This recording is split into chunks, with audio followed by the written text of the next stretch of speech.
Okay, it's recording now. All right, so I want to talk about the problems that are more commonly solved. So there's abstract painting, 46. Let me maybe make it a little bit bigger. 46 teams solved it. I want to look at dating time, 42. Um, I want to look at Hanji, which is 27, inspecting illumination, 89, Moscow Dream, and then if I have enough time, I want to talk about Latin Square as well. Okay, so I would say that if you can solve these problems in a reasonable amount of time in this region, in our region, you should be in definitely in the top quarter of the contest, maybe top 10. Okay, if you want to be more, if you want to be higher, then of course you have to solve more. So let's get right to it. Moscow Dream is the one that is the supposedly the easiest one. 89 teams solved it.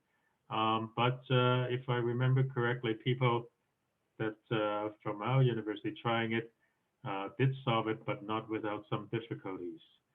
So so okay, maybe just as a yardstick, I guess. If you see, okay, so if you look at this, the Calgary team, they practice as well. They only solve 5 problems. A, B, H, I, J, K, L, and M. Okay, so those are some of the ones that I want to talk about. And then, are there any other teams from our region? No, just us. Dustin tried, and Amanda and then Julie all solved the last one. And some of you take more attempts than others. Dustin took 4 attempts. Amanda got it right away the first time, and then Julie tried 3 times. I myself, when I tried this problem, I screwed up the first time. It looks like it's easy, but it's also easy to get wrong. Anyway, okay, so what is this problem? Let's get to this easiest one. So you are given 4 numbers, A, B, C, and N. Okay, so A means that you have A easy problems. B, you have B medium problems, C hard problems. And you want to pick some of these problems so that the problem set has exactly N problems and has at least 1 in each category. And the question is, if you know how many of A, B, C there are, and you know that you want exactly N problems, you have to say yes or no. Is it possible? Right. So here you have no easy problem, and then you have the other ones, 3 each. You want to make 5 problems. The answer is no, because there's no way you can have at least 1 problem in the easy category. And then here, in this case, can you make 13 problems with at least 1 of each? Well, you can take 1 of this, 10 of this, and 2 of this, for example, and that gives you your 13 problems. Okay, there may be many ways. So, what to say? Okay, so let me try to see if this works. So I'm trying a new toy here. So let's see if how well this toy works. Let me erase. Oh, that's a big eraser. Okay. So you have A, B, and C are the easy, medium, and hard problems. So in order for you to be able to get at least 1 of each, then of course you must have all of these at least 1. Okay, if any of these things are less than 1, you know right away that you can't do it. Okay. Now, is there any other things that you have to check? And I think this is the one that many people, of course, you also have to make sure that A plus B plus C is at least N, right? You have to, if you want to have N problems, then you have to have at least that many to choose from. And I think most people, when they get it wrong the first time, this is what they check. They check these 4 conditions. If all 4 of these conditions are true, then you say yes. Okay, so what is missing? Anybody wants to tell me what's missing?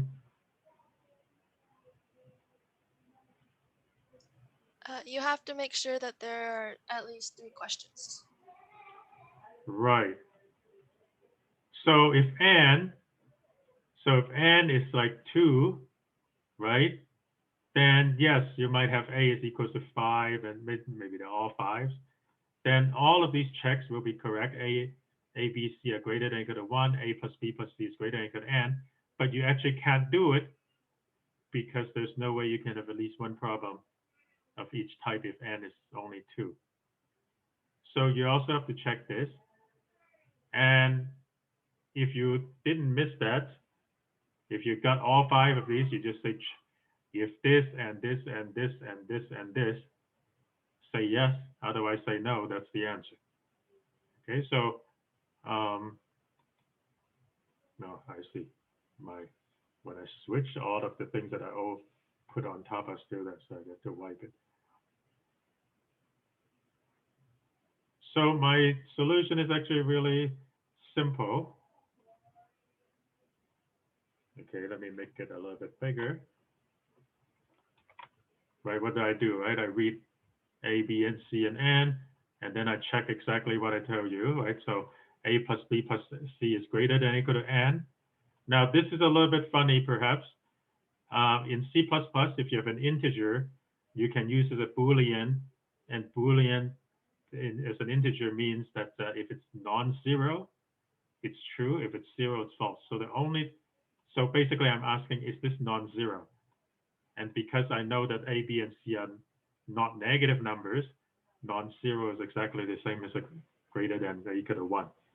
Okay, so this is, I mean, I could have written A, oops. I could have written A greater than or equal to 1 and B, well, I guess I should write it this way and like this, but of course this requires a little bit more typing for me, so I didn't like that. Anyway, and then you have to remember to write n is greater than or equal to 3, and then either say yes or no. And that's it. That's the first problem. Any questions or comments? I don't think there's anything really to say other than that you don't want to forget about this.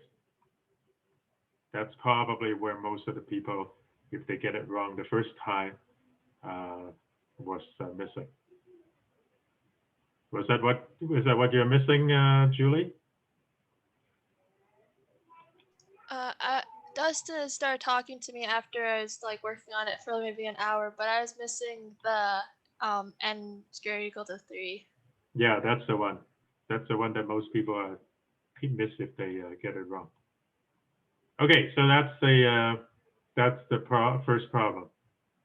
Now let's look at the second one. So let me close this tab.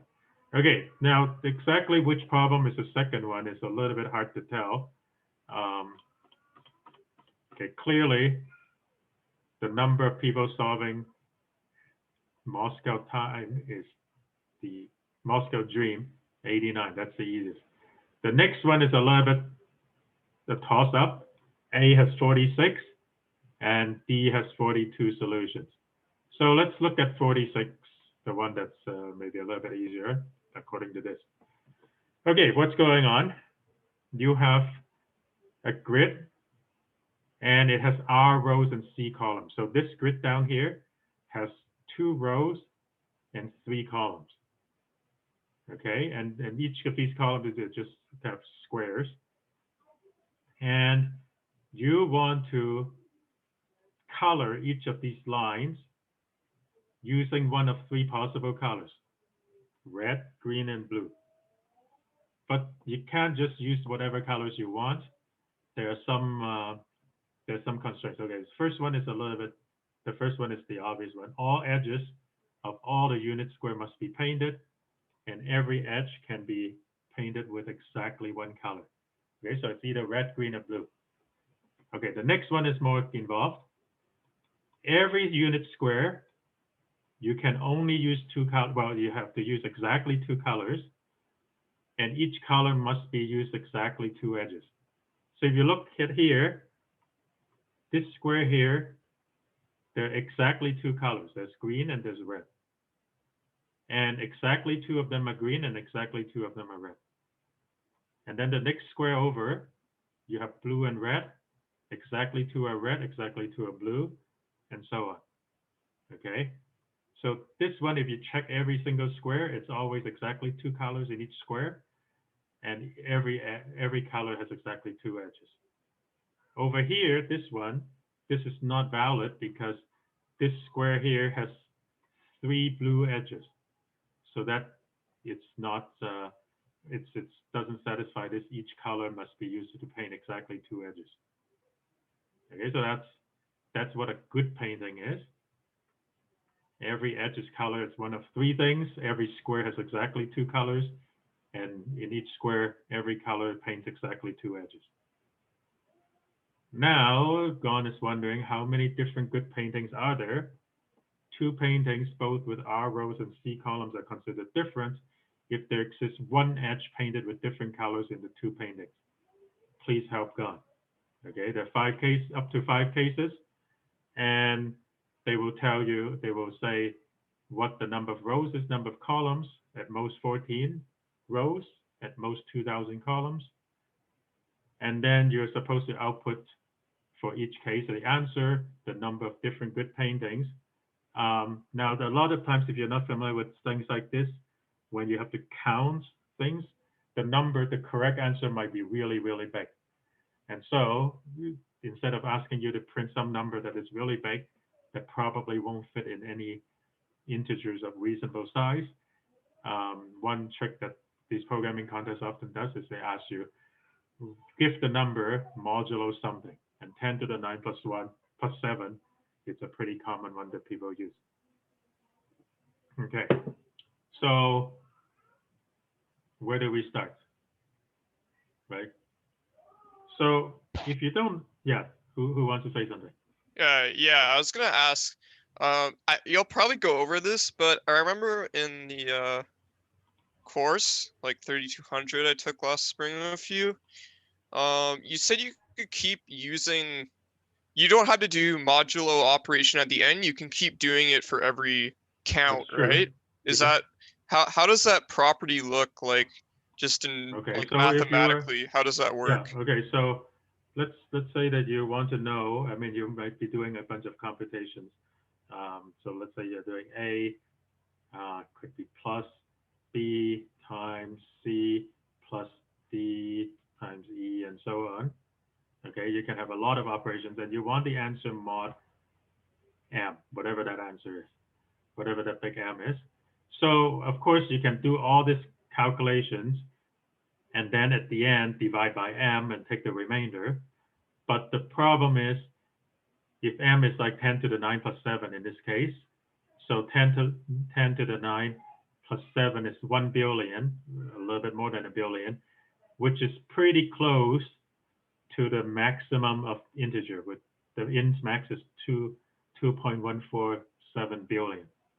So when you have two numbers that are, let's say at most 1 billion, and try to multiply them, well, you're going to be going over. Okay, so and then things can go over as well. So what you do is that every step of the way, and so what are you going to do? You're going to multiply B times C first, because that's the operations. So you're going to multiply B times C, and this might be big. But before you do anything else, you take the answer mod M. Then you can take that number, add it to A, and again, this may be big. So before you do anything else, you can do mod M. Then you try to add the D times E. Well, D times E itself can get big. So you do mod M, and then all together you mod, oh, I guess I'm switching notations here. So I mean %m.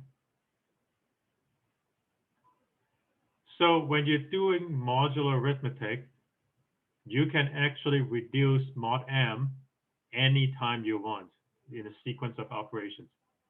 So when you're doing sequence of operations that in arithmetic operations, as long as you're doing only add, subtract, and multiply, then if you want your answer at the end mod m, you can actually mod m anytime. And the idea is that when you do mod m, if your number was too big, this will make it go back into the right range. Okay, so this m, 10 to the 9 plus 7, it's close to ins max. So almost like ins max divided by 2. So in order for you to compute things like two numbers product where both of them can be big, so if this is both, let's say, I don't know, 2 to the 30 bits, that's about 1 billion. If you were to multiply them, then you'll get something that's about 2 to the 60. Okay, so what that means is that even though you're going to reduce it mod m to bring it down to less than 1 billion again, when you compute this part just before you do the reduction, this might actually blow up on normal 32-bit integers. So in order for you to do this properly, you should use a 64-bit integers, which in our case is long. Okay, does that answer what you're asking for?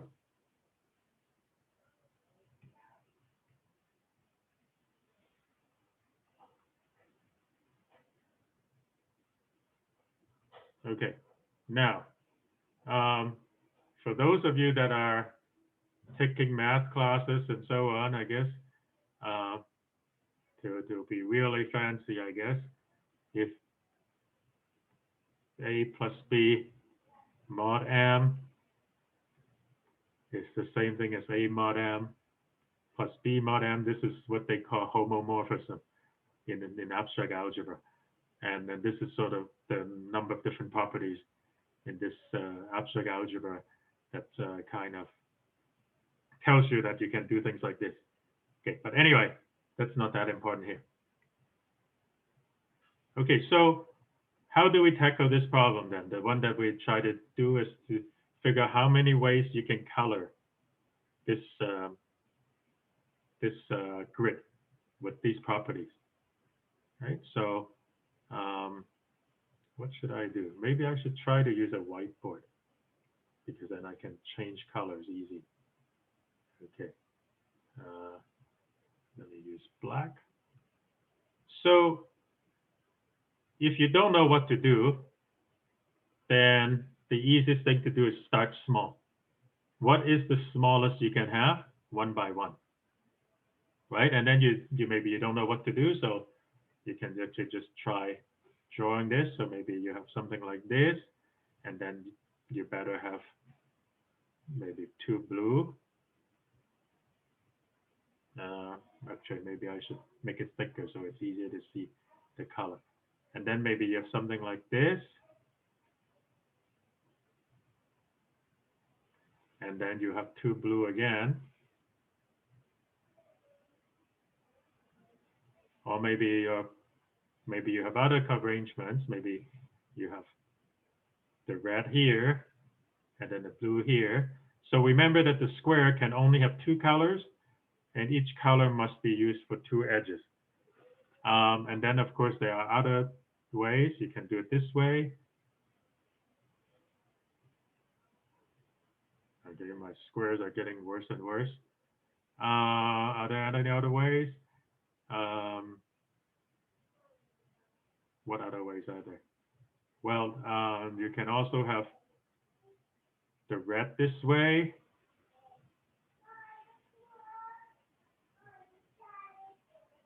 And then you can have red this way. Okay, are there any more reds? Are there any way that I missed? I think that's it for just red and blue. But it's not just red and blue, because you can also have you can also have what? You can also have red and green, and you can also have green and blue, right? Basically, you have three colors, you can choose two, and then once you decide which two colors you want, you have 6 ways of doing it. So that's 18. Okay. Now, can we generalize this? Okay, so now let's make it a little bit more. Let's say that you have 1 row and 2 columns. Okay, so then let's make it a little bit slightly harder.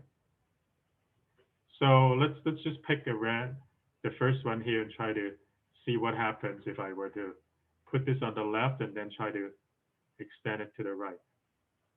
Okay, so now I need to put something over here.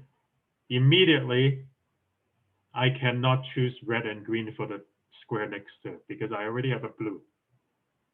Okay, so I can no longer do red and green. It has to be blue and green or blue and red. So then what can I do? Well, this has to be blue. And then maybe I have blue like this and then green like this. Okay. But let's say if it's blue and red, for example, then I know that it can only be this one, or this one, because the blue is already fixed here. So all of a sudden I only have 3 choices. This one, or this one. But I can also have 3 other choices if I just use the same patterns here, except that I change red to green. So somehow I'm taking the 18 that I had from here and then times 9. Okay. No, not times 9. What am I doing? Okay, I'm not really figuring out how to use my pen properly. Times 6. Because there are 3 choices if I want to go with red and blue, and 3 choices if I want to go with red and blue and green. Okay. I don't know if that's very helpful, but what you know is that somehow this line here forces something over here in the next one. And then if there's a third, if it's 1 by 3, then whatever I have there, it's going to force one edge. So if I have 1 by 3, then all I have to do is really just multiply another 6. Every time if it's 1 by 4, is multiply another 3. Another 6, and so on. So if I only have one row and a certain number of columns, then it's 18 times 6 times 6 times 6 for as many times as I need. Or in fact, you can actually write this as 3 times 6 times 6 times 6 if you have 1 by 4. So why do I say that? So here's 1 by 4. This 3, oh wait, I'm missing a 6. The 3, you can think of as fixing this edge. And then once you fix this edge, you can choose red, green, or blue. But once you decide what this is, then these 3 edges can only be one of these 3. For example, if you choose blue edge here, then if it's blue and red, then it's one of these 3. If it's blue and green, it's one of these 3 where red and green are changed. And then, of course, once you've done that, then this edge is now fixed. And then you have 6 choices, and then this edge is now fixed, and then so on and so forth.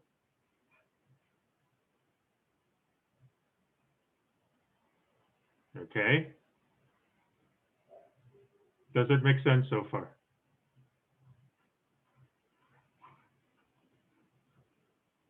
Okay, let's erase some.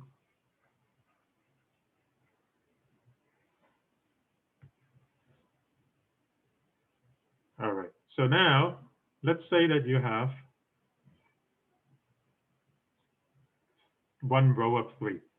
And now you want to add one more row of 3. Okay, so what have you done? You have fixed all of these edges on the top row. And once you have fixed this one, so let's say this is green. Okay, this is not showing up very well. So I'm still trying to learn how to use this new toy that I have. It's a writing tablet. So if this is green, now I have to decide what should I do here. So again, I have 3 choices, I guess. I can be green, red, or blue. Let's say I pick green. So this is green too. Once I know that this is green and this is green, then what do I do? These 2 edges must either be both red or both blue. So I have 2 choices. Either they're both red or both blue. I don't have any other choice. If on the other hand, I decide to choose, let's say, a red one, then these 2 edges must be green and red as well, but it could be either this way or it can be the other way, which again also has 2 choices. If I decide to choose this one as blue, then of course I have exactly the same problem here. These 2 edges must be green and blue, but I can put it either way. So what am I saying is, once the top row is fixed, whatever I choose here, there are 3 choices. Whatever I choose here, I have 2 more choices I can make for these 2 edges. So in other words, once I pick the first row, then this first box would have 3 times 2 choices. What about this one? Well, this one now, I would have this edge fixed. So whatever it is, maybe red, and this edge will be fixed. And once I have these 2 edges fixed, then I know that these 2 edges must be red and blue. But again, they can be in any order. So I can multiply by 2. And then now that these 2 edges are fixed, I will be exactly the same situation. So for the second row, the number of choices I have is 3 times 2 times 2 times 2. If I have 4, let's say, then it's 1 more 2. If I have 5, it's 1 more 2, and so on. What about the third row? It's the same thing. It's the same thing as this. So what's going on then? For the first row, so if I've, let me just erase some stuff.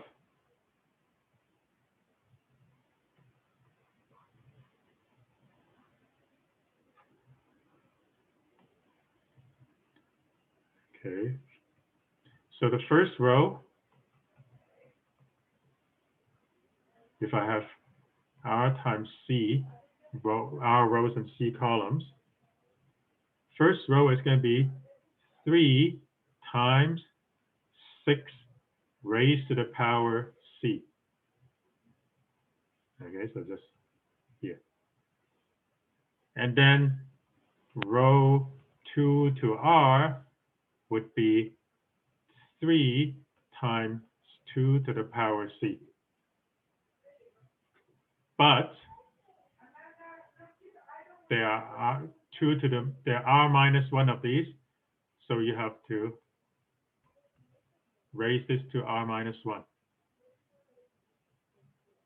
And the total number of paintings that you have is just this number times this number, and then of course at the end you do mod M. Well, not at the end, but you can do it throughout.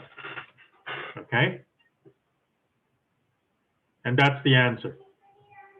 And if you really want to be fancy, you can simplify this, because you have 3 here, you have 3 to the R minus 1 here, so altogether, if you want to group them, it's 3 to the R. But then this You can also write it as 2 times 3 like this, because 6 to the c is, it's 2 times 3 to the c. And then you can have another 2 to cr minus 1.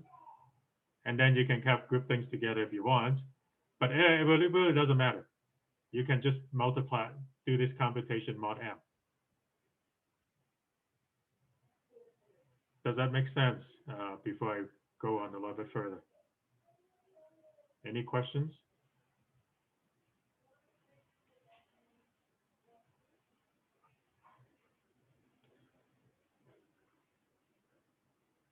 Okay, so if you understand that, then the only question is, how do you compute these exponents mod m, right? Because we said, I think r is up to 14 and c can be up to 2000. Well, you can, of course, if you want to compute some number raised to some exponent, doesn't matter what it is, you can just basically write b times b n times, right?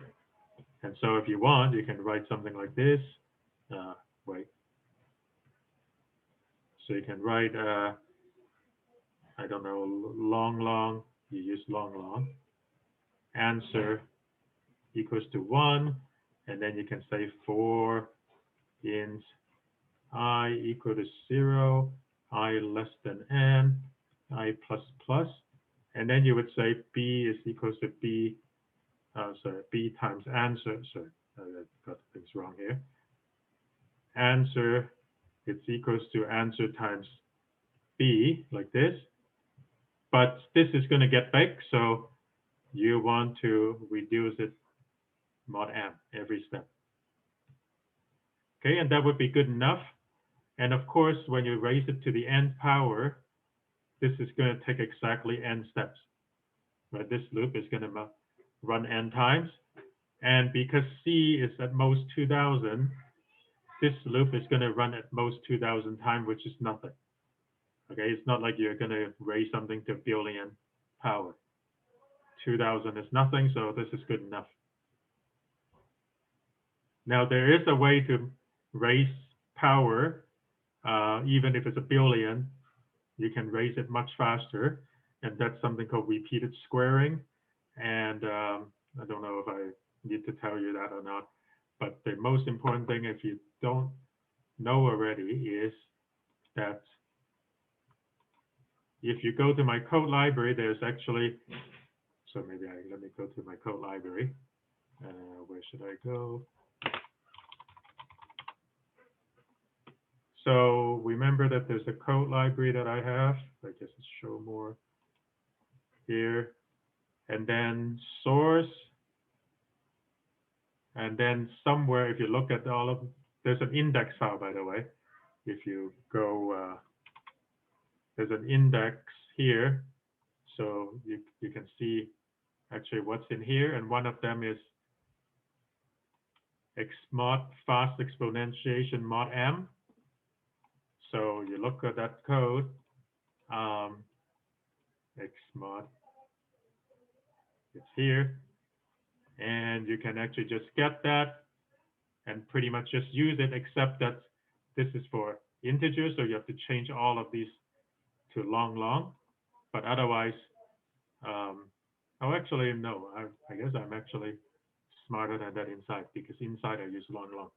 So as long as the inputs and outputs, the answer fits inside a 32-bit integer, in this case it does, then this will work. So you just grab this, copy it, and then use it. So this computes b to the n mod m. And it computed, what did I say? I say quickly. And quickly actually means the number of iterations is actually log of n. Log of n to the base 2. So which is what I did in my code. I grabbed, this is my solution. I have my mod is this one. I just grab this code.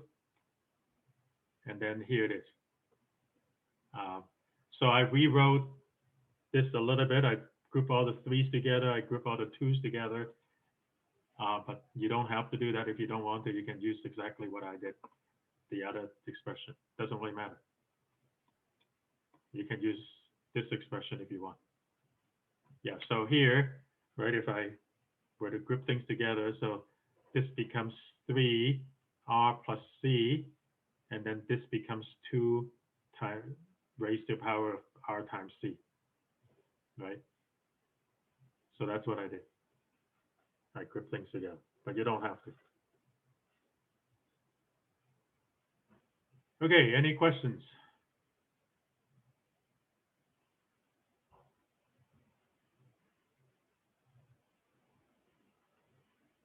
Okay, the next one is actually supposedly easy, but it took me like 2 hours to do when I was maybe not really concentrating. And then I don't know, I keep screwing things up. Okay, so they are gonna give you, they're gonna use this clock, right? So this is a normal 12-hour clock. And they're gonna give you 2 times, H1M1, so hour and minutes, and then another one. And you are going to look at the time from this point to this point.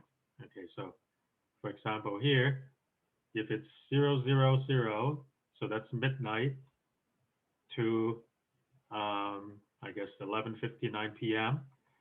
So the input that they give you can be 24 hours, although the clock that they are using is 12 hours. Okay, and then what you want to know is from during this time, so from this starting time to this ending time, and then there's a number that is either 0, 90, 180, or 2, I think 0, 90, 180, or 270, because that is always divisible by 90. How many times does the angle between the hour hand and the minute hand equals to the angle they give you? Okay, so if it's 0, it means how many times does the hour hand and minute hand lines up. If it's 90, it means how many times during this period does the hour hand and minute hand make a 90-degree angle. And the 180 means how many times does it point in opposite direction. Okay, so that's a question. And then they say that, so in the first case, from 12 o'clock midnight to 11:59 p.m., how many times do the 2 hands line up? And it turns out to be 22, and these are the 11 times in the morning, and then you repeat it again in night. So it starts at 12, then apparently at 1 o'clock, 5 minutes and 5/11 of a minute, and so on and so forth.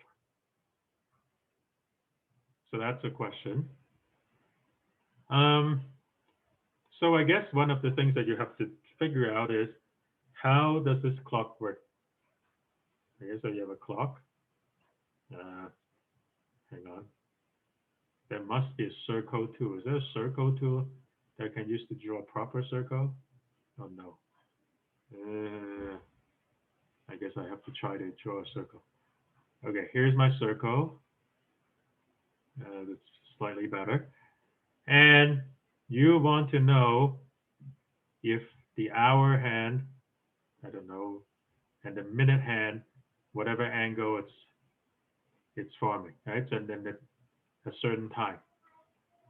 So the first thing that I decided that I need to do is to figure out, if you know what time it is, whatever time it is, hours and minutes, I want to be able to say, what is the angle? Can't draw with this. What is the angle if you start rotating from 12 o'clock, right? So if it's, I don't know, if the minute hand, sorry, if the hour hand is here, then I want to know, if this is 12, I want to know what is this angle. Okay. It actually doesn't matter what unit of measure you use, whether you use degrees or whatever, because ultimately what I want is I want to make sure that the difference between the hour hand and the minute hand, whatever that angle is it's something, whether it's 0 or 90 degrees or 270 degrees, it doesn't matter, but I just need to be able to figure that out.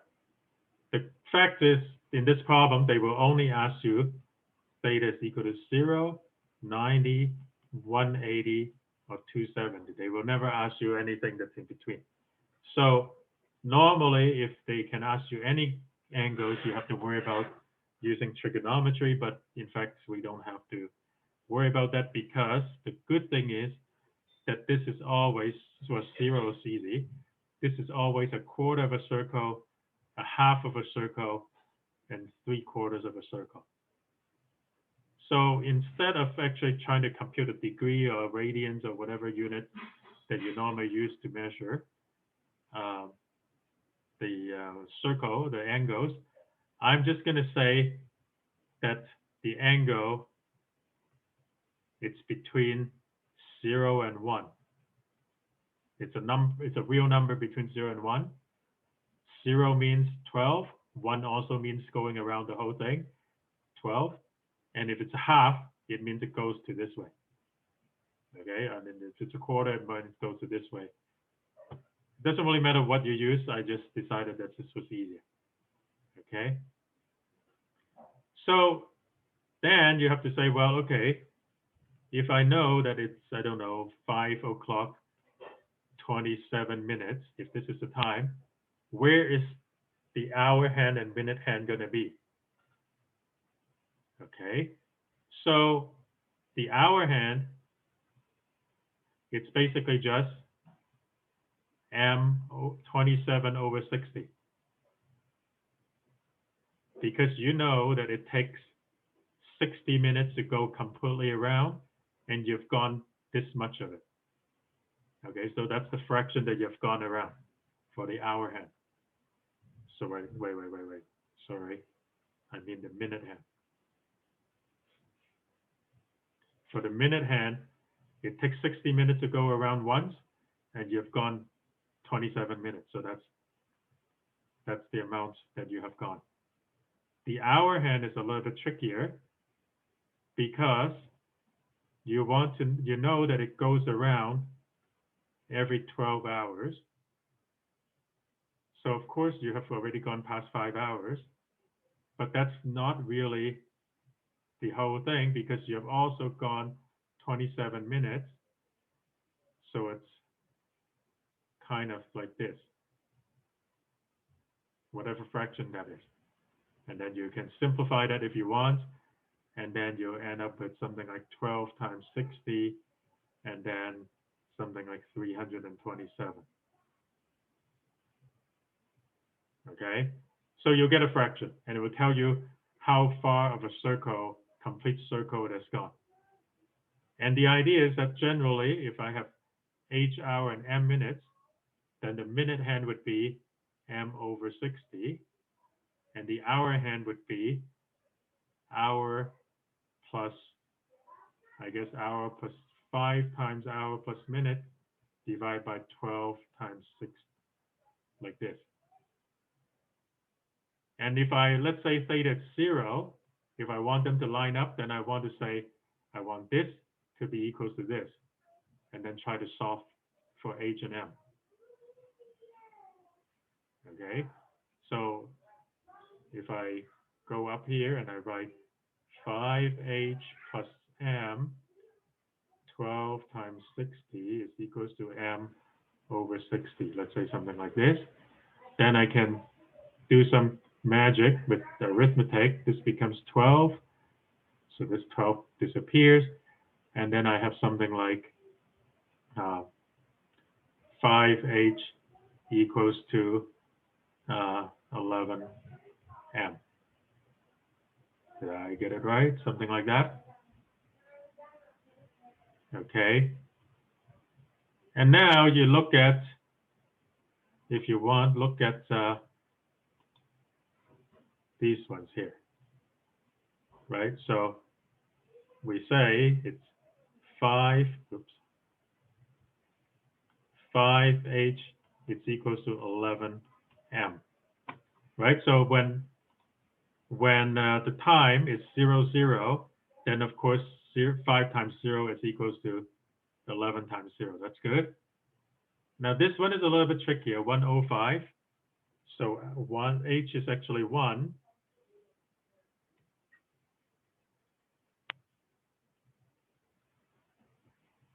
But this minute, it's kind of tricky because it's 5 minutes, but then there's this 5 over 11. So it's not an integer. It's a bit of a fraction.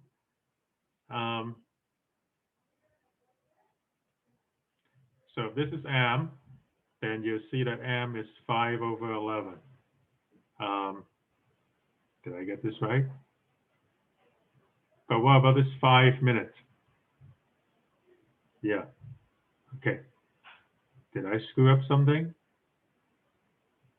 What did I screw up?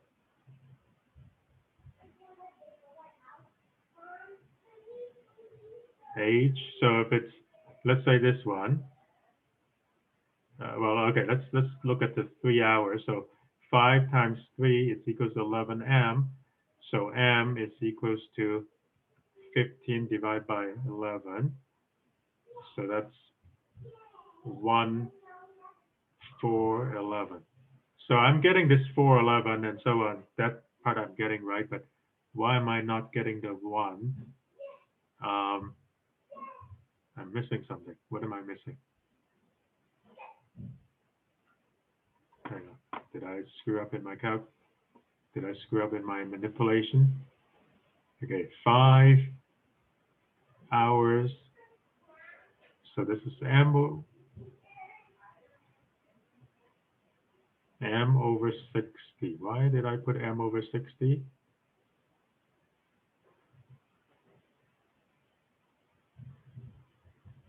Because that's how many hours, right? So this is a fraction of an hour plus 5. So this is 5 and a little bit divided by 12. So it's 5. And then in order for me to wait, why did I put 5? This should be, oh, that's where I screwed up. This should be 60, not 5. When I do this, I'm bringing the common denominator 60 here. So this should be 60, not 5. That's where I screwed up. So this should be 60. And this should be 60. So 60h plus equals 11m. Okay, so we cross that out.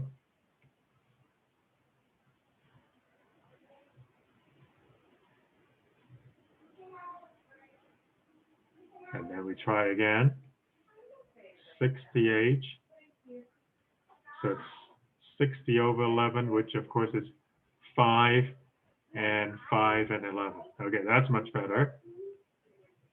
60 times 3 is 180. So 180 divided by 11 should be 16. So 16 times 11 is 176. And then 11 over 4, which is exactly what this is, right? Okay, that's much better. So that's kind of the calculations.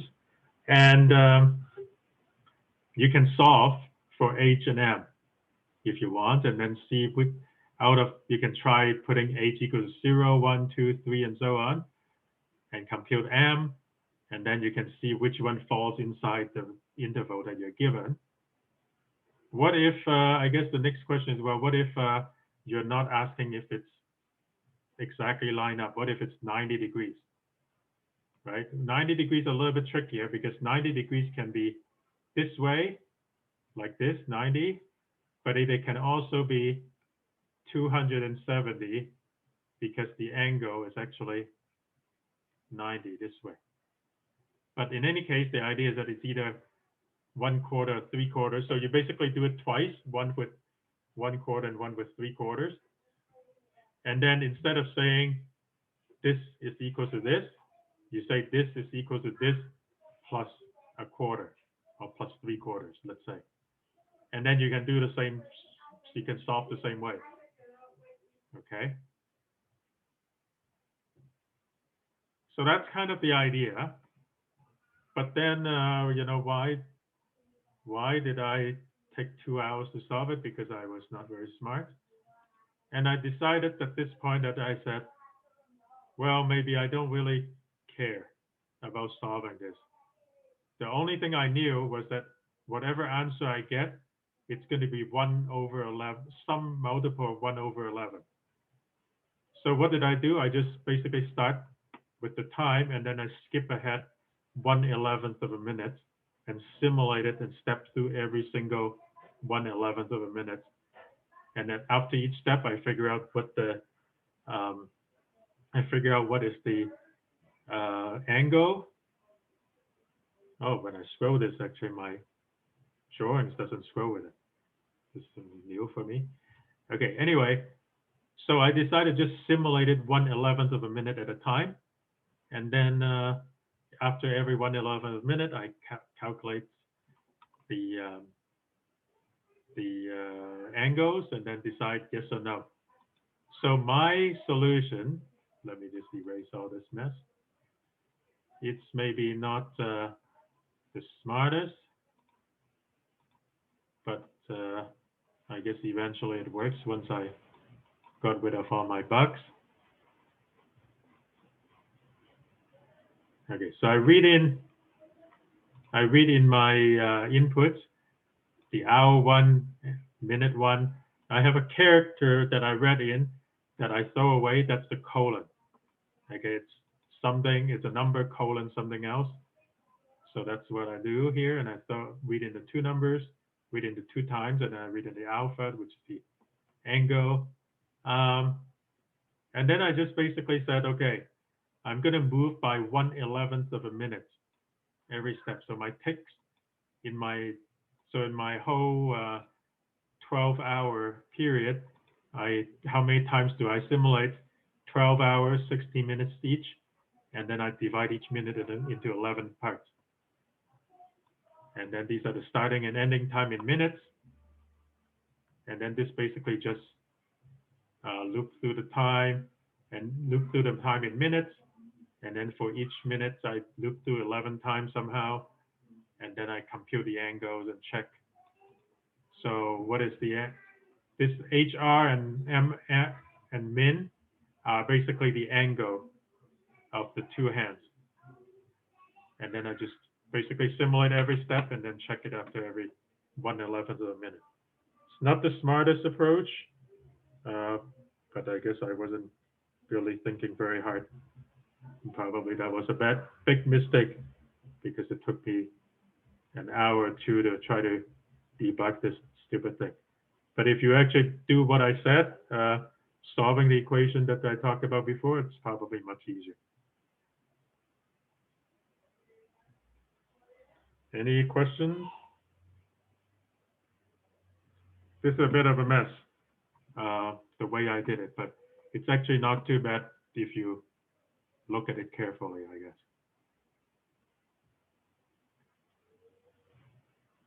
Anybody? Oh, there's a chat. What's in the chat?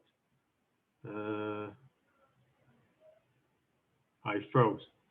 Am I still freezing? That was a long time ago. Oh, okay. All right. Okay, so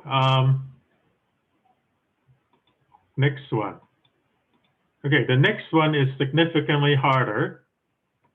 Well, 33 teams solved it, but it's significantly harder because it is a type of problem that some of you have never heard of before. It's called an interactive problem. So normally in the programming contest, most problems you'll be given some input. You read your program, read the input, read all of them, I guess, and then solve it, and then you produce the output. Okay, but interactive, it's a little bit strange in that somebody will send you, let's say, 1 line of input, and then you would produce 1 line of output, And based on your output, it will send you back some inputs that you can process, and you can kind of have a conversation going, right? And then at some point you have to produce the final answer. And it's like playing 20 questions, right? So, you know, I ask you, I don't know, is the number you're thinking of bigger than 50? So that would be my output. And then then you would give me an output, which I read as input, yes or no. And then I would use that and then figure out what is the next question I ask you. I send you the question, you send me the response, and then you can have a number of rounds, and then eventually I tell you what number you're thinking. So here, this is a problem that it has this flavor. Whenever they say interactive problem, it means that it's going to be a series of response questions that you send, and then they give you a response to try to answer something. Okay, so what is the question? So you have n switches, and each switch control exactly one light. Okay, illuminating source, let's just say they're lights. The switches and lights are numbered 1 to n, but you have no idea which switch controls which light. Okay, so every switch controls exactly one light. No light is controlled by more than one switch, but you have no idea how they are mapped. Okay, so what do you do? So if you're just in a new house and you don't know which switches control what light, you would of course go and flip every switch on, and then see what happens, right? You go to one switch, flip it on, flip it off, see what happens, and you figure out which light. Okay, so what can you do? Your only choice is to repeat the following. You can decide to toggle at least one switch, but you can also toggle more than one. And you can go around the entire mansion and check all of the n lights.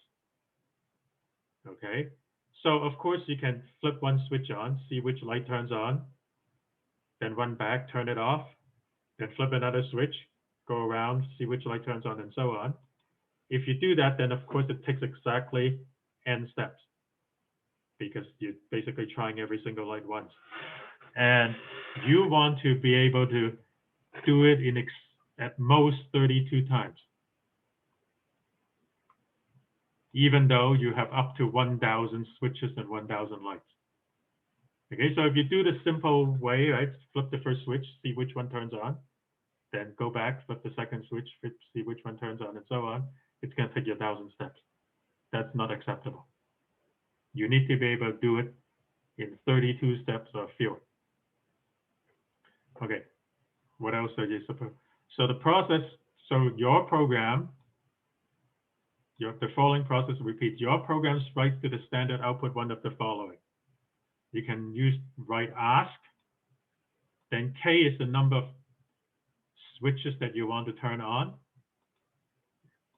And these are the IDs of the switches, the K switches that you want to turn on. So you say ask 3, 1, 2, 3. That means you want to know what happens if you turn on switches 1, 2, 3. And then you can also decide to say answer and followed by n numbers. And the n numbers, it says you want to answer that light source I, it's controlled by switch B, I. So if you say answer 3, 2, 1, that means the first switch is controlled by switch 3, second switch is controlled by switch 2, and the third light is controlled by first switch. Now, if your program asks a query, so if you say I want to switch on these K switches, it will come back with K integers. These K integers will tell you which lights were toggled in any order. So let's say you decide to turn on switches 1 and 2, and that turns on light 7 and 5. It will give you 7 and 5. If your program prints an answer, then it has to terminate. You're only allowed to print an answer exactly once. It will not tell you whether you're right or wrong. You better know it's right. Okay, you're allowed to interact at most 33 times, 32 interactions for asking queries, and 1 interaction for answering. After printing a query, do not forget to output the end of line or flush the output. Otherwise, your submission may be rejected. This is about, for those of you that may not know, in C++, when you print something, it doesn't actually it doesn't print right away. It might decide not to print anything until either your program finishes, or if you decide to print, if you decided that you have printed a lot of stuff, and then it finally decides it's worthwhile to print. So the idea is that it might be inefficient for programs to print every single character that you ask it to print. So try to collect enough and then dump it all to the output all at once. So this is called buffering. Okay, so so if you say flush like this, then it forces C++ to actually dump it to the output. Because if you say, let's say you ask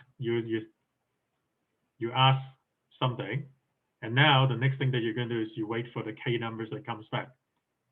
But if it's buffer, maybe it actually hasn't output anything yet, and you'll just be sitting there forever because the other side hasn't seen your query yet. Okay, anyway, the main thing is just flush it. Okay, so here's a sample interaction. The first thing that they're going to tell you, it's the number of lights. So this is the first thing that you're going to read. And then you decide to see what happens if you turn on one switch. And the one switch is switch 1. And then it says 1. Okay. So what happened is you have 5 switches.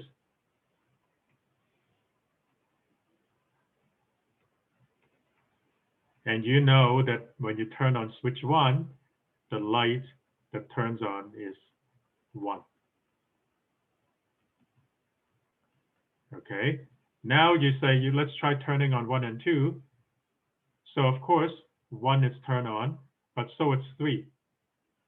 So what you know is that 2 is, switch 2 actually goes to 3. You look at the next one. You turn on 1, 2, and 3, and turns on 1, 3, and 4 lights. So that means 3 must control light 4. Okay.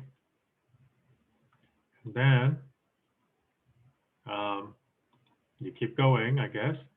You now say, well, what if you ask light 4, switch 4 as well? And this time it turns on 1, 2, 3, 4. You already know where 1, 3, and 4 are going, which switch control lights 1, 3, and 4. So this must be a 2. And then this must be a 5, and so on. So at the end, you know that light 1 is controlled by switch 1, light 2 is controlled by switch 4, so this is 4, light 3 is controlled by switch 2, so that's where the 2 comes from, and so on. So this is kind of, it's not exactly, the answer is not 1, 3, 4, 2, 5, but you have to read backwards.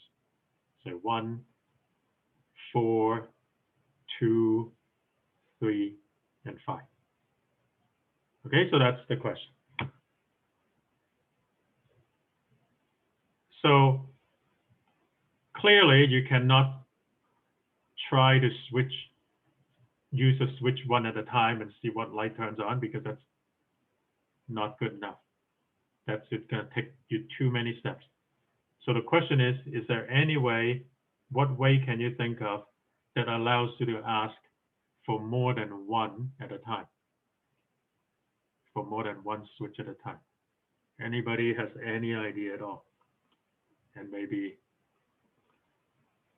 sometimes you can kind of guess, why is it 30?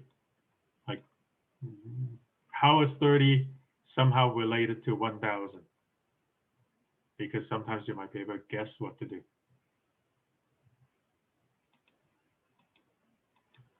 Anybody?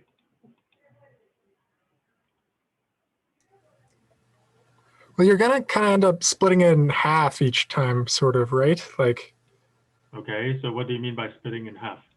well, like for example, with the algorithm that I'm kind of thinking, it's really hard to describe, but like, if there was 8 lights and everything, at first you would turn on 4 lights, and then you would know there would be 4 lights that you would know from that group that were turned on, and you know the other 4 lights that didn't turn on. So then you'd have split the switches into half, and then if you basically keep 2 of the original switches flicked on, turn 2 of those switches off, and then turn on 2 switches from the other group, then you would basically have all the lights and switches split into groups of 2, and then you would split that again one more time, and then you'd be able to figure out where each switch was, or which switch. Okay, so that's a good idea. So let's just do a sample interaction. Okay, maybe I use the whiteboard actually. Okay, so let's imagine that you have 8 switches, like you say. So switch, it's 1, 2, 3, 4, 5, 6, 7, 8. And then lights, of course, it's also 8. 1, 2, 3, 4, 5, 6, 7, 8. You don't really know which one goes with what. Okay, so maybe let's just erase that. But you know that it's 1 to 8. You don't know which one. Okay, so now what you're saying is the first step, let's say, ask 1, 2, 3, and 4. Okay, and then maybe 1, 2, 3, and 4. Okay, so let's just randomly pick some numbers. Comes back as 3, 4, 7, and 2. Okay, so what do you know? What you know is that 1, 2, 3, 4 goes with, I'll just draw it like this, 3, 4, 7, 2 somehow, in some order, we don't know what order. And this group automatically, you know that it goes with 1, 5, 6, and 8 somehow. You agree? Yep, I Okay. agree. So now what you're suggesting then, the next thing that we're going to do is to pick 2 that you have asked the first time and 2 that you didn't ask the first time. Okay. So why is that a good idea? What you know is that, what would you get? You will get 2 of these numbers because 2 of them you asked for sometime. So I don't know, let's say you get 4 and 7. And then you'll get 2 of these numbers because you didn't ask for them the first time. So let's say 1 and 8. So what do we know? We know 1 and 2 correspond to 4 and 7. We know 5 and 6 correspond to 1 and 8. We know 3 and 4 correspond to 3 and 2.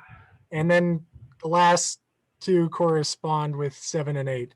Okay, so let's see.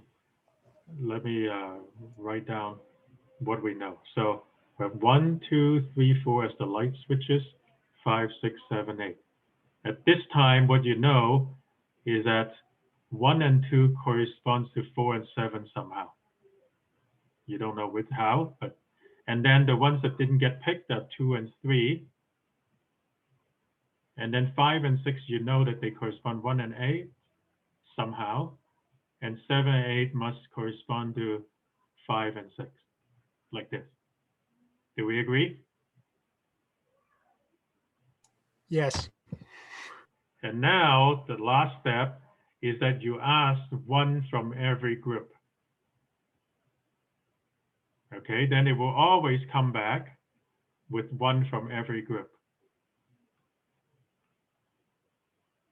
And as soon as you see this, then you know that 1 goes to 7 and therefore 2 goes to 4. You know that 3 goes to 3 and therefore 4 goes to 2.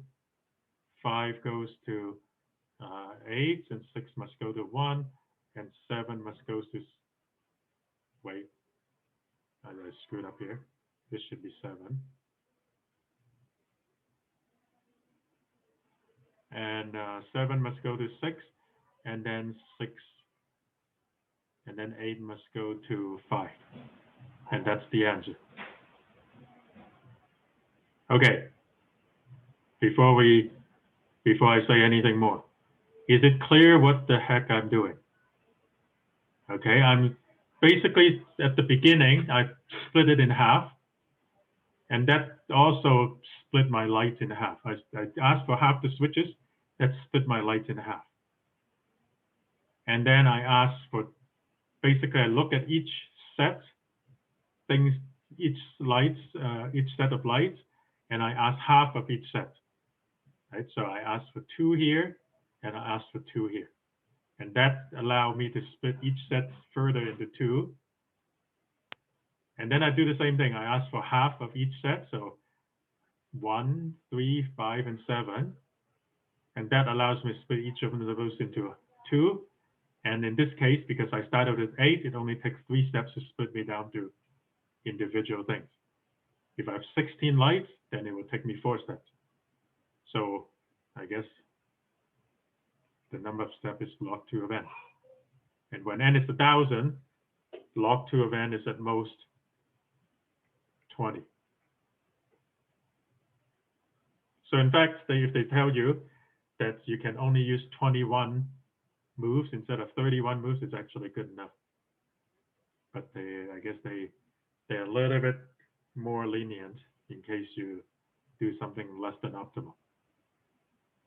Okay, now the next question is, how do you actually code this? Right? I mean, we can draw this picture and so on, but coding it might be a little bit harder. Okay, so I'm going to erase everything. Let's start again. So switch.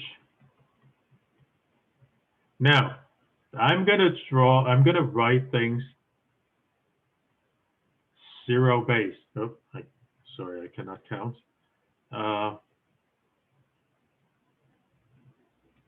And then for some reason, I'm going to do it counting from 0 instead of 1.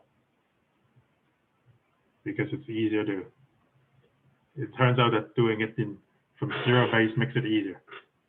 Okay, so I have 0 to 8, and I wrote it in 2 rows because that's the 2 groups. And with this kind, when I try to divide things into groups of 2, it's easier if I use binary. So I'm going to write binary of all these numbers.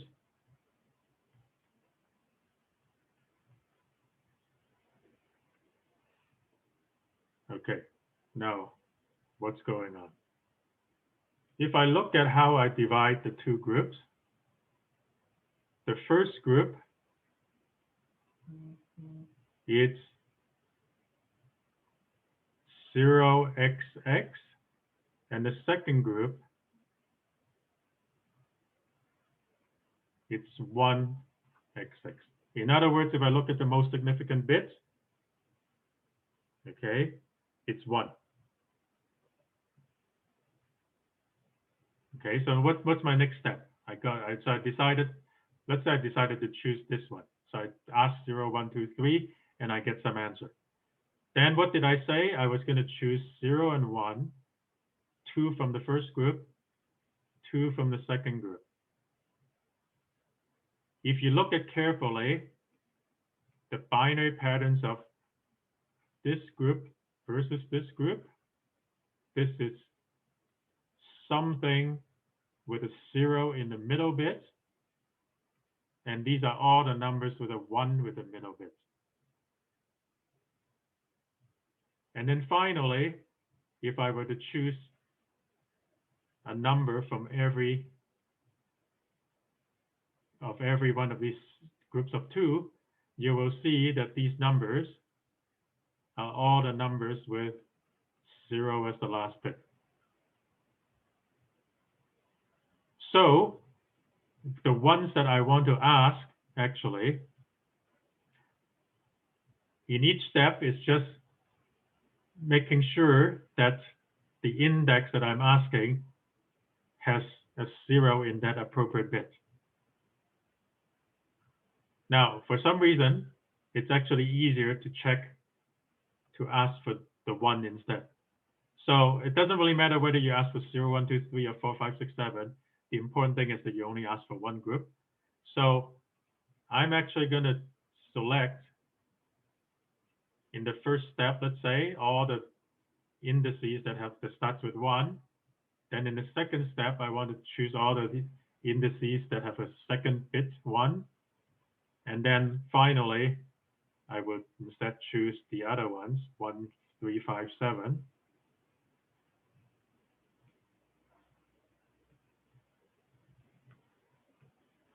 And I want to choose all the ones that have the last significant bit 1. Those are the queries that I'm going to ask. Right? I'm going to go through each bit and pick out all the indices that have a 1 bit in that position. Does that kind of make sense how I pick the queries? Now, the next question is, suppose I ask these queries and it comes back. What am I going to do with the answer that comes back? Right? So I ask 4, 5, 6, 7. Okay, and it comes back, the lights that comes back are what? I don't know. 4, 1, 7, 2. Okay, so, and okay, I'm using 0 base. Okay, so 4, 1, 7, 2. So what am I going to do? I'm going to have an array that's helped me remember for each light 0, 1, 2, 3, 4, 5, 6, 7, 8. No, there's no 8. 0, 1, 2, 7. I'm going to remember what light, sorry, what switch it's controlling that light. So I chose 4, 5, 6, 7. These are the switches, yes? And I come back and say, I see that the answer is 4, 1, 7, 2. What am I going to do? Now I'm going to actually make things a little bit funny here. I'm going to make this into a 2-dimensional array. It's not a 2-dimensional array, but I'll pretend that it is for now.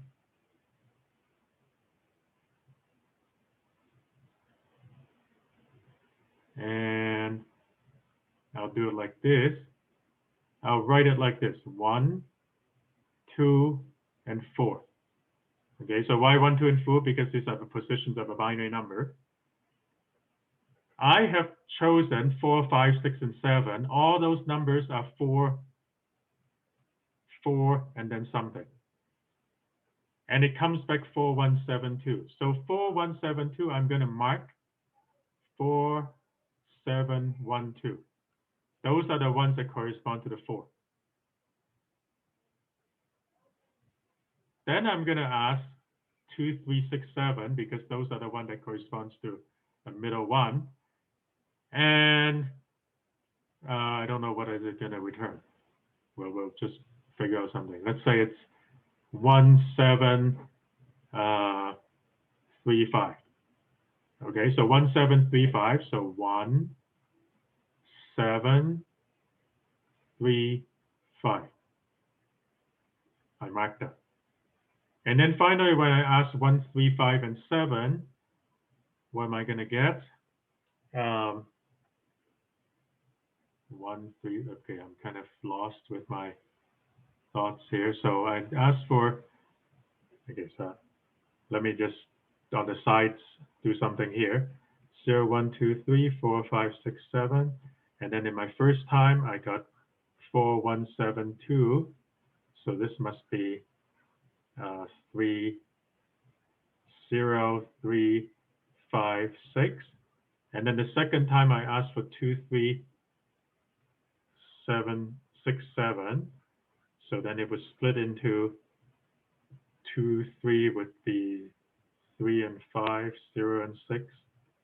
And then 4 and 6 and 7, it's 1 and 7. So this is 2 and 4. Okay. And then if I ask 1, 3, 5, 7, I need to pick one from each set. So let's say that when I ask 1, 3, 5, 7, the answer is I don't know, 6, 3, 4, 7. So then I would mark 6, 3, 4, 7. So right here, there would be 6, 0, 5, 3, 4, 2, 1, 7. That's the answer. But now if I look at these as a binary number, this is 0, this is 6, this is 4, 3, 5, 2, 1, 7. And if you look at it right, that's 6, 7. It's controlled by 7.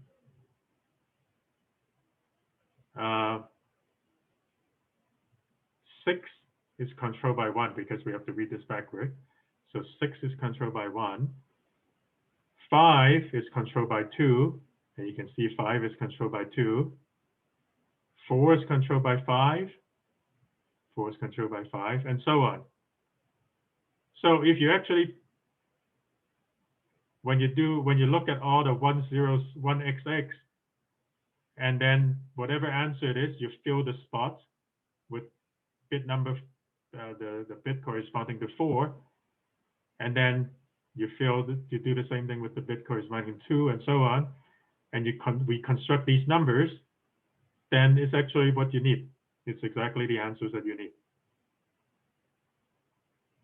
It's somehow kind of magical.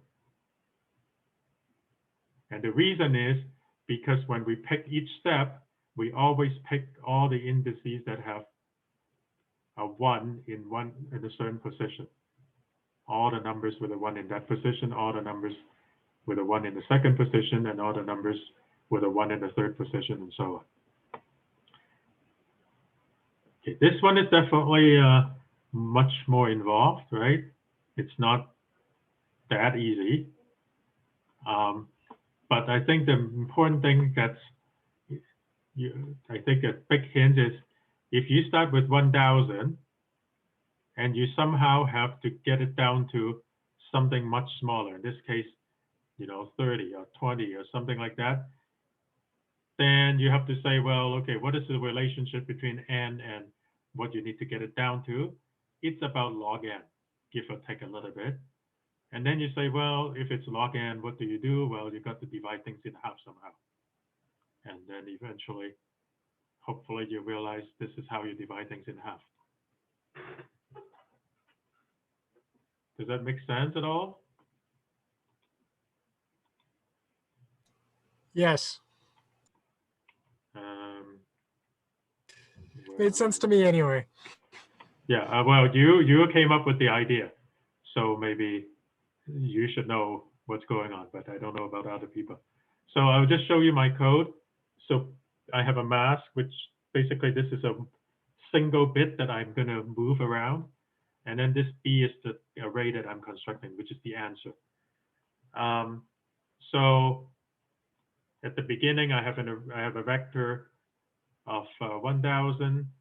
And then basically this, every step I'm just going to ask, how many of all the numbers from 1 to n, which ones have that bit on? And this is just a bit operation. My mask is a single bit, so when mask is 1, I'm saying which one of these numbers have the least significant bit on? Okay, so I did not bother to go from 0 to n minus 1. I just changed the 1 to n, but then of course I have to make sure that I use one more element in my array. So this loop pick out all the numbers that have a 1 bit in the correct position. If for some reason I could not find any number with that bit, then I quit. That should never happen, actually. Wait, does that ever happen? Oh, it can happen because I can eventually shift my mask so big that it doesn't fit anymore. That's why. So then, well, now that I know which position I asked, I print out ask, and then I print out all the things that I want to ask,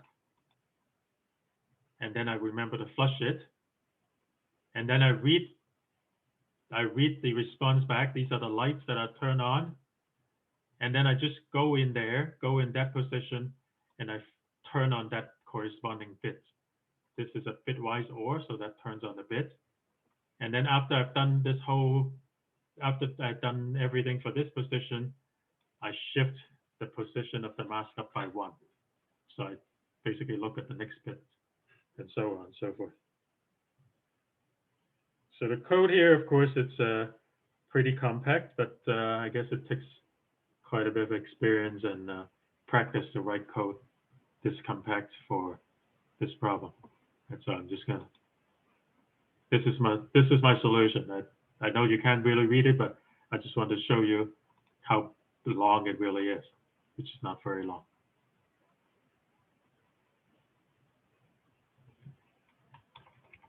Okay, any questions?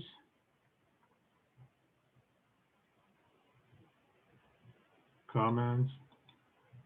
The next one, I don't know if I want to show you my code, but maybe I just want to explain to you what's going on. Okay, so you have a puzzle like this.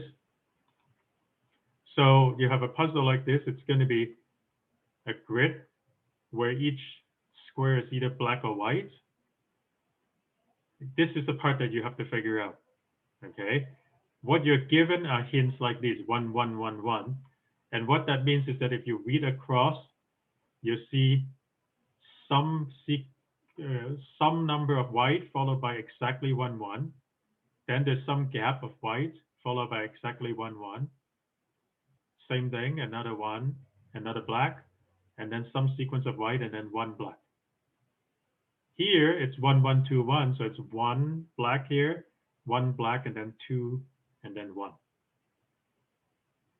Here you have 1, 1, 1. It can be some white and then black, and then some more white, a black, some more white and black.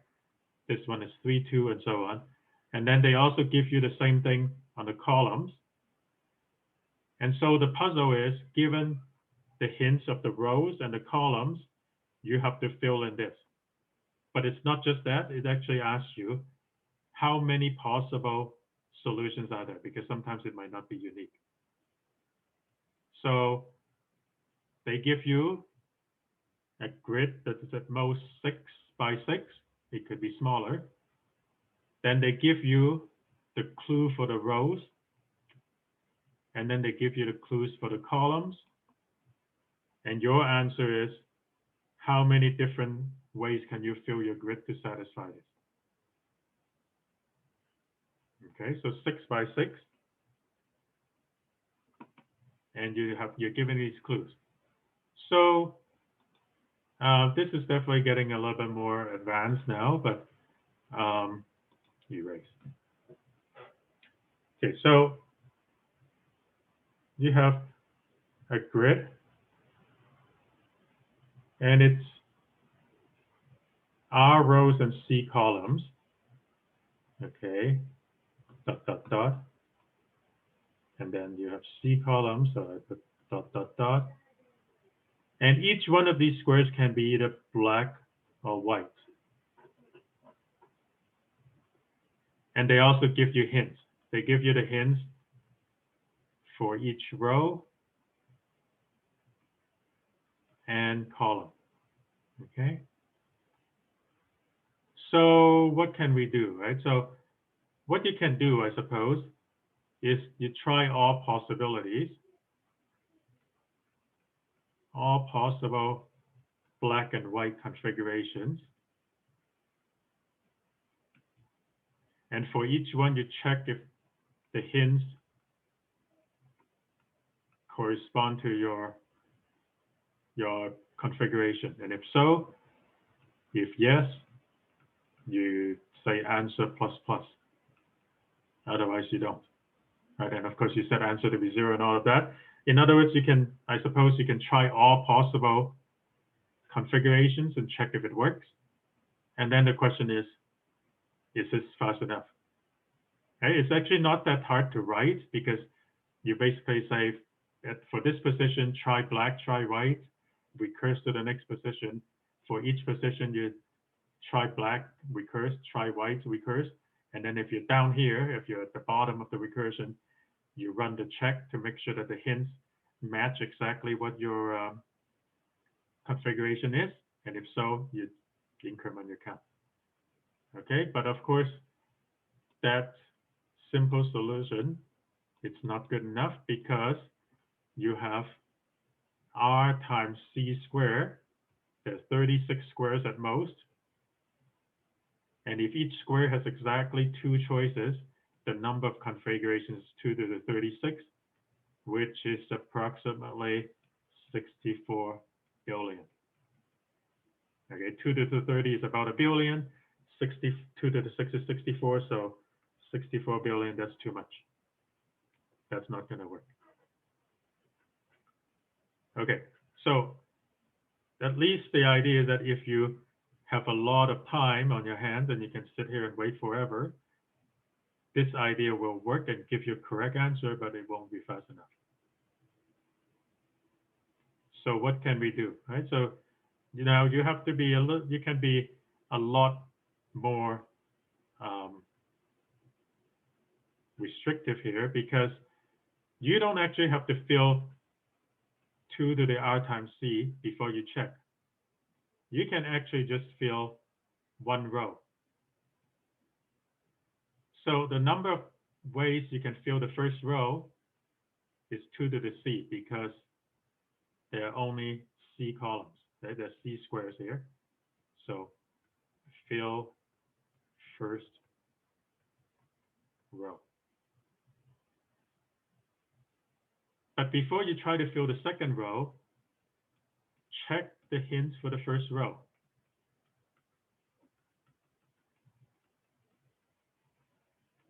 Okay. If the hints and for the first row and what you tried doesn't match, there is no point trying to fill the rest of it. And you can just stop right now. This is called pruning. You don't try searching all possible things, you can actually stop. So if no, prune. And so, you know, if you have 6 columns, then the number of possibilities for the first was 64. But not most of these would not match the hints that you're given. And maybe you eliminate down to, I don't know, 10.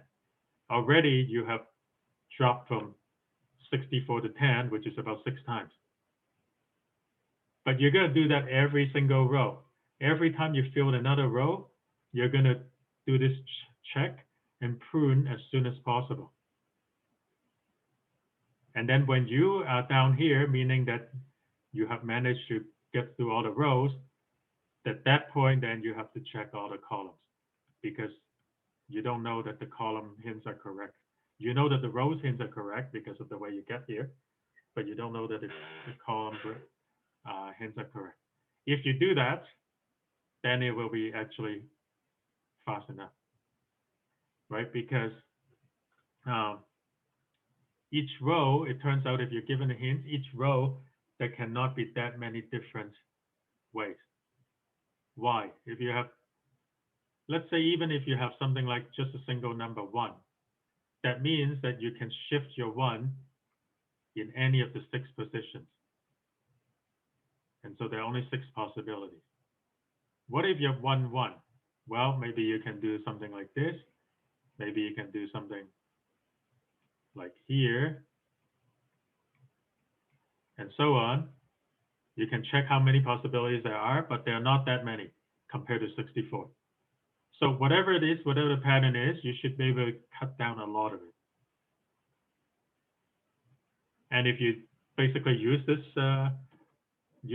observation, it will be good enough.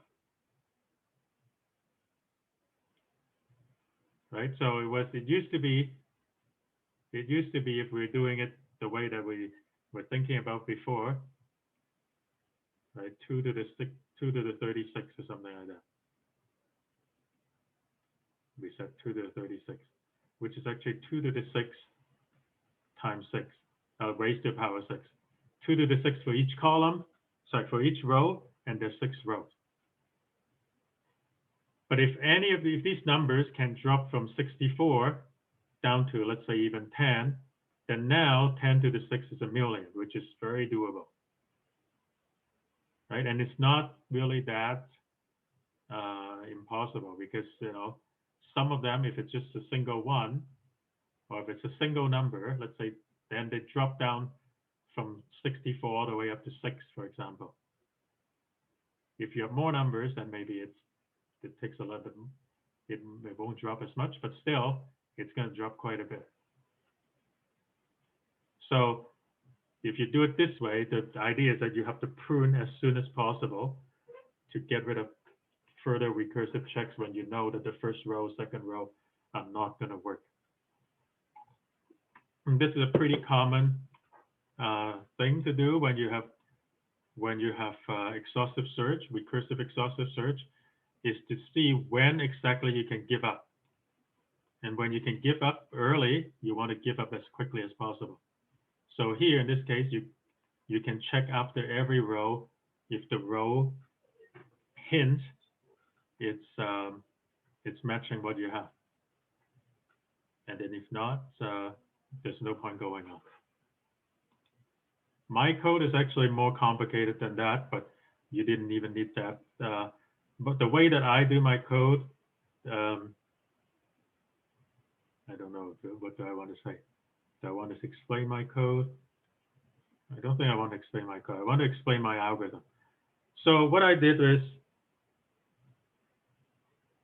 I actually, instead of generating all for each puzzle, for each row, generate all the 2 to the C patterns, I generate the 2 to the C patterns in advance. And then from the patterns, so if I have a pattern like this, then I know that the hint is 1, 2. But I can also have another pattern that's 1, 2, like this is also 1, 2. There can be many patterns that are 1, 2. So what I did was I generate 2 to the C patterns at the beginning. For each pattern, I compute the hint, and then I basically says for this hint, there are these patterns. There's this one, there's this one, and there might be other. Maybe there's this one. I just remember all of them. And now when I generate this, when somebody tell me, oh, the hint for this row is 1, 2, I don't even generate all 64 and then check if it's working. I just go down this list and use all of those because I know for sure that these are the ones. So it's a little bit of efficiency optimization. You don't need it, but it makes things slightly faster. For this problem, you don't actually need to use this. Okay, so I think for those of you that have done some exhaustive search problems, this, after what I told you, it will still be a bit of work, but I hope that at least the concept is clear. Writing the code is going to still be a bit of work though. Okay, the last problem that I want to talk about, and then this is one that I didn't say I was going to talk about, but since I have a little bit of time, it's called Latin square. This problem is meant for the more advanced people. So Latin square, you have an n by n square, and you write the numbers 1 through n. So in here you have 3 by 3, you write the numbers 1, 2, 3 in the boxes. And each row, all the numbers appear at least once, no duplicates. Same thing with each column. Okay, so it's kind of like Sudoku, if you know what that is, except that you don't have to worry about sort of blocks of 9 in a 9 by 9 thing. But you only look at the rows and look at the columns. They're always unique. Now, the problem is you have up to 100 by 100, and some of the numbers have already been filled. So for example, here, they already filled in all the 2s. And maybe if k is Or maybe you have 100 by 100, they already fill in all the 1s, 3s, and 5s.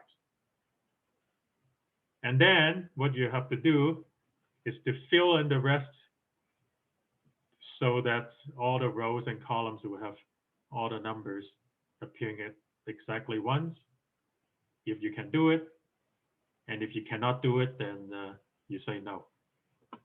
It also says that it is guaranteed that in each row and each column, there are no two cells having the same value. So they never give you something that's impossible, obviously. So they won't put 2, 2, 2, because that's obviously impossible.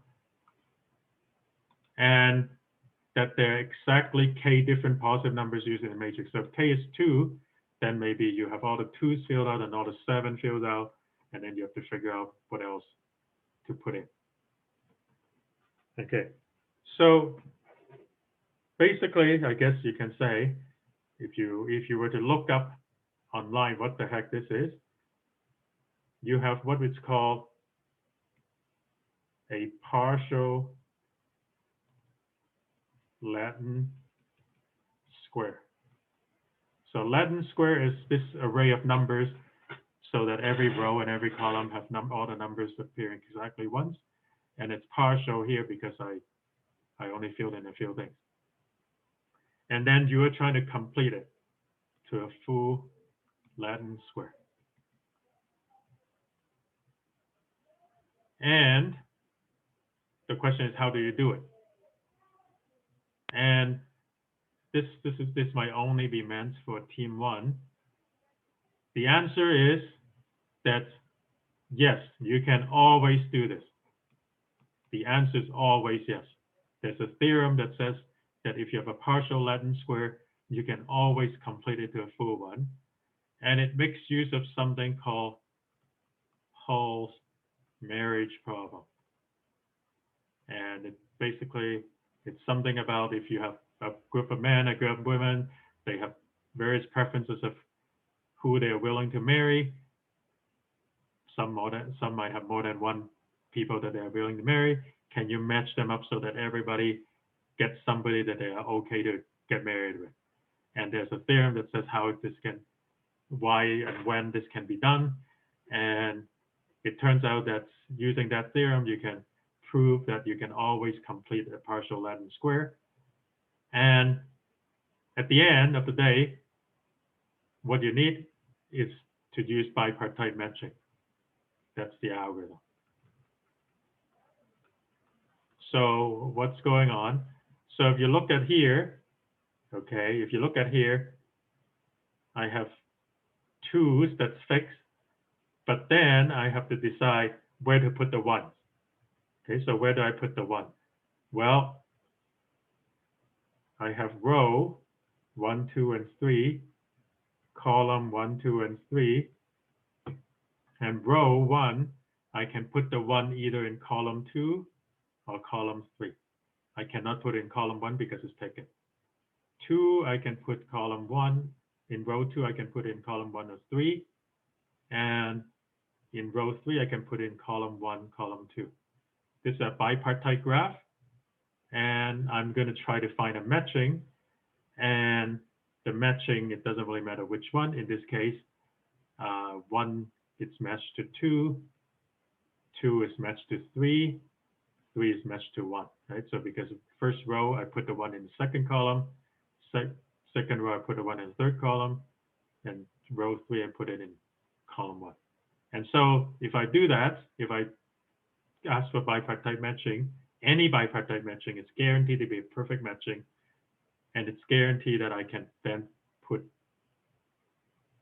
1 in the right spot.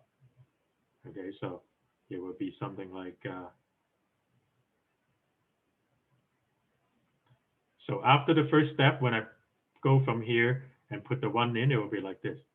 Then I will repeat the process, and we can construct the graph again. So I have row and column 1, 2, and 3. So 1, 2, 3, 1, 2, 3, row and column. And then 1, I can only assign to column 3 because that's the only open spot, like this. And if you do the perfect matching, it will be exactly this because there's only one choice. And then that's where you put the 3s in. In general, even if you have a much bigger array, there's guarantee that every step you do this, you can find a perfect matching. And once you fill in one more number, you can still find a perfect matching, and you can just keep on going until you fill everything. So I know that I speak very fast, but this problem definitely is for the more advanced people. And if you're advanced people, you can, of course, go look all this up. And that's how this problem is done. So if you know this theorem that you can always complete a Latin square and you don't do it through bipartite matching, then it's fairly easy because, you know, code library, we have bipartite matching code. You can just copy and paste, set up the bipartite graph every step, fill in another number. And that's basically what I did. Hang on, let me erase this stuff here. So if you look at my code for this, this is my code. It looks kind of big, but all of this code, it's just bipartite matching that I copy and paste from the library. This is the real code. So the real code basically set up, why do I have, this actually, I don't need it in. It's actually just this part. That first function was never called. So this just read in the input, and then I basically fill every value. And to fill the value, basically set up a bipartite graph, somehow call matching, and then based on the result of the matching, I put values in there. Okay, so again, if you're starting out, you probably don't know what's going on, then this is not really a problem for you to tackle. 17 out of 64. So it's definitely fewer than some of the other ones that we talk about. And as we said, we look at one of our main competitor, Calgary. They only solved 5 problems in the set. But of course, other people, what's the top? So if I look at everybody that played, University of Toronto, they solved 10 problems, right? So anyway. Okay, so that's what I wanted to say for today. Well, as usual, right, you go and do it if you can. If you need any referencing, it's in my, you can see my code, right, in my GitHub repository. If you need to remember what I did, and you can watch this video once I upload it on YouTube. So I'm going to stop the sharing. I'm going to stop the